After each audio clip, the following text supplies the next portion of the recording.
Michael Jackson مر گیا. جانتے ہیں مائیکل جیکسن؟ اتنا پیسہ تھا مائیکل جیکسن کے پاس کہ بینک والا بھی ہاتھ جوڑ لیتا تھا کہ میرے بینک میں اب پیسہ رکھنے کی جگہ نہیں.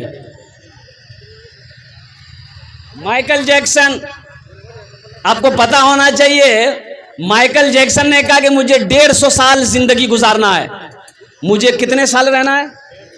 150 سال زندہ رہنا ہے. اس کے لیے کیا کرنا پڑے گا؟ تو ہو دولت کی کمی نہیں تھی.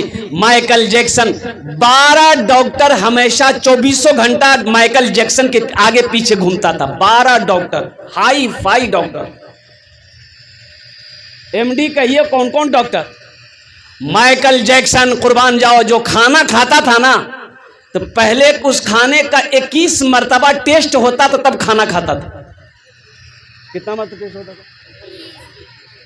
آج قربان جائیے. یہ مائیکل جیکسن کسی سے ہاتھ نہیں ملاتا تھا. ہاتھ ملاتا تھا پہلے گلفز پہنتا تھا پھر ہاتھ ملاتا تھا تاکہ کسی کا وائرس ہاتھ میں نہ آ جائے، بدن میں نہ آ جائے. کالا تھا مائیکل جیکسن خوبصورت ہونے کے لیے، اور سرجری کروایا، پورا خوبصورت بنا. مائیکل جیکسن 150 سال زندہ رہنا چاہتا تھا، 150 سال. لیکن مائیکل جیکسن کو پتا نہیں تھا کہ موت اور زندگی کا فیصلہ اللہ کرتا ہے، کوئی انسان نہیں کرتا. کون کرتا بھائی؟ اللہ کرتا ہے. مائیکل جیکسن پیسے کے گھمنڈ میں تھا، ڈاکٹروں کے گھمنڈ میں تھا، اور قربان جاؤ طاقت کے گھمنڈ میں تھا. لیکن اس سے پتا نہیں تھا اللہ اکبر کبیرہ. صرف 50 سال کی عمر، 150 سال تو چھوڑیے، 60 سال 70 سال بھی نہیں گیا، صرف 50 سال کی عمر میں مائیکل جیکسن انتقال کر گیا. کتنے سال میں؟ لوگوں جو 12 ڈاکٹروں کے درمیان میں 24 گھنٹہ رہتا تھا، جس کا کھانا بغیر ٹیسٹ ہو کر کھانے میں ہاتھ نہیں لگاتا تھا، دوسروں سے ہاتھ نہیں ملاتا تھا، 150 سال زندگی گزارنا چاہتا تھا، 50 سال کی عمر میں اس دنیا سے رخصت ہو گیا. اور مسلمانوں قربان جاؤ، تم کس فکر میں ہو، تم کس دنیا میں ہو؟ کیا سمجھتے ہو موت نہیں آئے گی؟ اس کا فیصلہ تو میرا رب کرے گا. میرے رب نے موت کا وقت متعین کر دیا ہے، مقرر کر دیا ہے. وہ جس وقت آنے والی رہے گی وہ آ کر رہے گی. نہ آدھا سیکنڈ ادھر ہو سکتا ہے، نہ آدھا سیکنڈ ادھر ہو سکتا ہے. انشاءاللہ موت کی تیاری کریں گے. ارے کتنے لوگ کریں گے؟ ہاتھ اٹھاؤ انشاءاللہ. دیکھیں سارے لوگ کریں گے موت کی تیاری. الحمدللہ ثم الحمدللہ. تو موت کی تیاری کہاں ہوگی؟ بولیے کیسے ہوگی؟ موت کی تیاری ہم کیسے کریں گے؟ اور قربان جاؤ آج تو عالم یہ ہے، نہ ہم نماز میں آگے ہیں، نہ روزے میں آگے ہیں، نہ صدقہ میں آگے ہیں، نہ زکوٰۃ میں آگے ہیں. کہ ہم نے کام میں آگے ہے ہی نہیں. ہم نے کام میں آگے ہے یا نہیں؟ مکئی بیچے، مکئی کھری، میں مکئی کھیت میں ہوا، اور قربان جاؤ سارا مکئی کو تیار کیے اور لے کر گئے اریا گلبا گئے اور جا کر بیچ دیے. اب پیسہ خود یا کے مہنگے دلیے کچھ الماری میں رکھے. کیا یہ مکئی کے پیسے پر صرف آپ ہی کا حق ہے؟ یہ مکئی کے پیسے پر صرف آپ ہی کا حق ہے. یہ مکئی صرف آپ کا تھا اور کسی کا نہیں ہے. اے بابو اے چپل بیٹھو بھائی، بڑا بے چین ہے بچہ. اے لگ تو بیٹھا ہے اطمینان سے.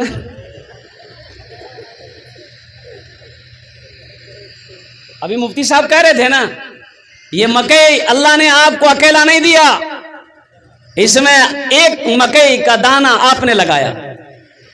اس ایک مکئی کے دانہ سے پودا جو نکلا، اس پودے میں 70 دانہ میرے رب نے لگایا.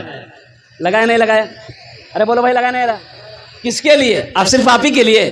نہیں. اور سنو اس میں یتیموں کا حصہ ہے، غربا کا حصہ ہے، مسکینوں کا حصہ ہے. قربان جاؤ نکالو، ان کو بھی دو. قربان جاؤ ان کو بھی دو، ان کو بھی دو، ان کو بھی دو. صرف اپنا نہیں ہے. ہم لوگ تو ابھی تو عالم یہ ہے. اچھا دیکھیے گا، یہ تو میرا تجربہ ہے کہ مدرسے والے جب چندہ کرنے کے لیے دروازے پر پہنچتے ہیں،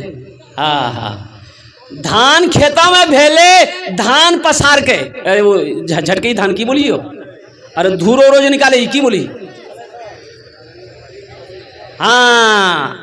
धान पसारा, खखड़ी अलग, धान अलग। अच्छा खखड़ी सब जमा भेले, खखड़ी जमा भै गेली, ओकरे में नौकरा कलकी थोड़ो सा खखड़ी एक दी बोरा इन्नर रखे। बोले कने, बोले मदरसा वाला आती देना जी खखड़ी, 10 किलो खखड़ी 1 किलो धान खखड़ी में मिला करके रख दिया। मदरसा वाला आया, हाँ मौलवी साहब बोला पिछलो साल कितना दिला ले? बोला कि 1 मन दिला है। बोला कि बार फसल ठीक नहीं थी, दाना सही नहीं ली से 10 किलो लाला खखड़ी।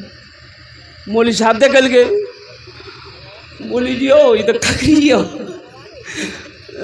बोला कि भीली खखड़ी देवन धान कहाँ से था? आ धान सब बोराम अंगर घुस गई। अल्लाह का कुरान क्या कहता है ना, लम तनालुल बिर्रा हत्ता तुनफिकू मिम्मा तुहिब्बून। मुसलमानों कुरान पढ़ो। मेरा अल्लाह कहता है कि मेरी मोहब्बत उस वक्त तक तुम नहीं पा सकते जब मेरी चीज में वो चीज कुर्बानी ना दो, वो चीज ना दो जो तुम्हें सबसे ज्यादा प्यारी हो। सोचिए, सदका भी करते हो तो खखड़ी, सदका भी करते हो भी खखड़ी, और कुर्बान जाए भी अभी कुर्बानी का वक्त आ रहा है। आज ज़िक़ायदा की 7 तारीख नहीं, 7 तारीख, हाँ 7 तारीख है, ज़िक़ायदा की 7 तारीख है। अब यूँ कह लीजिए कि तारीख बदल गई है, 8 तारीख हो गई होगी। ज़िक़ायदा ज़िलहिज्जा, ओह मुसलमान सखी बनो, नौजवानों तो कुर्बान जाओ। तो मेरे दोस्तों, मेरे बुजुर्गों, बखील जन्नत में नहीं जाएगा। तो इंशाअल्लाह जन्नत में महल कौन कौन बनाएंगे? हाथ उठाइए, मैं दुआ कर देता हूँ। इंशाअल्लाह जन्नत में महल कौन कौन बनाएंगे? आप कुर्बान जाइए, ये मेरी बात नहीं है, और कुर्बान जाओ। सही बुखारी शरीफ की हदीस है, अल्लाह के रसूल जनाब मुहम्मदुर रसूलुल्लाह, सारे लोग बोले सल्लल्लाहु अलैहि वसल्लम ने इरशाद फरमाया, मन बना लिल्लाहि मस्जिदन बनल्लाहु लहू बैतन फिल जन्ना, कि जिसने दुनिया में अल्लाह का घर बनाया, जिसने दुनिया में मस्जिद बनाई, जिसने दुनिया में अल्लाह का घर बनाया, अल्लाह उसके लिए जन्नत में आलीशान महल बनाएगा, बेहतरीन घर बनाएगा। और अल्लाह का वादा पक्का है, अल्लाह का वादा सच्चा है। इन्ना वादल्लाहि हक़्क़ुन, अल्लाह का वादा पक्का है। इंशाअल्लाह जन्नत में महल बनाएंगे इंशाअल्लाह। अरे बोलो भाई, बनाएंगे इंशाअल्लाह। मुझे 5 आदमी समझ में चाहिए। ये मस्जिद की छत ढलाई है। मुसलमानों एक बात याद रखना, कभी कभी अल्लाह दौलत दे के आजमाता है, कभी अल्लाह दौलत लेके कभी अल्लाह दे के आजमाता है, कभी अल्लाह लेके आजमाता है। इसलिए अल्लाह ने अगर दौलत दिया है, माल दिया है, तो दीन के कामों में खर्च करो। अरे तुम अल्लाह का घर बना दो, अल्लाह तेरा घर यहां भी बनाएगा। मेरे रब के खजाने में किसी चीज की कमी नहीं है। अच्छा ये बताइए, दुनिया में हम किसी से कर्जा लेते हैं तो कर्जा वापस करते हैं कि नहीं करते? बोलो भाई, जल्दी बोलो भाई। अरे बोले नहीं, कर्जा वापस करते हैं ना? तो वो अल्लाह जो आपसे कर्जा मांग रहा है, मनज़ल्लज़ी युक़रिदुल्लाह क़र्दन हसना, मेरा अल्लाह कहता है मेरा कोई ऐसा बंदा जो मुझे कर्ज़ हसना दे दे। अल्लाह के रास्ते में खर्च करने वाले को ये कर्ज़ हसना कहते हैं कि आपने मस्जिद बना दिया, मदरसा बना दिया, कुर्बान जाओ, आपने अल्लाह को कर्ज़ हसना दे दिया है। तो अल्लाह इस कर्जा को नहीं रखेगा, अल्लाह इस कर्जा को आपका बढ़ाएगा, पहाड़ बनाकर आपके सामने पेश कर देगा। ओ मेरा बंदा, तुमने मुझे कर्जा दिया था, देख इसका ये अजर है, ये इसका सवाब है, ये इसकी नेकियां हैं। इसलिए मेरे भाइयों, ये मस्जिद की छत ढलाई है। इसी नीयत से जलसे का इनेकाद किया गया है कि मेरे 10 भाई जमा होंगे, अल्हम्दुलिल्लाह हम उनसे ताउन लेंगे, हम उनसे मदद करेंगे, मदद लेंगे, अल्लाह का घर के छत की ढलाई हो जाएगी इंशाअल्लाह। मुसलमानों, दौलत ना किसी के पास रही है, ना किसी के पास रहेगी, जमीन साथ में नहीं जाएगी। इसलिए एक बात याद रखना, कफन में जेब, अरे कफन में जेब नहीं है। और जो अल्लाह के रास्ते में खर्च नहीं करता है, जो दीन के कामों में खर्च नहीं करता है, अल्लाह उसको डॉक्टर की यहाँ ज्यादा भेजवाता है। भेजता नहीं भेजता? बोलो, यही बीमार है, वो बीमार है, वो बीमार हो बीमार। डॉक्टर लोग अच्छा ऑपरेशन करिए, बाप, खून टेस्ट, ब्लड टेस्ट, पेशाब टेस्ट, गुहो टेस्ट करा भी नहीं कराइए। बोलो, इतना टेस्ट कराता है। एक बार पूर्णिया जाइए ना, 5000 अगर आपको हल्का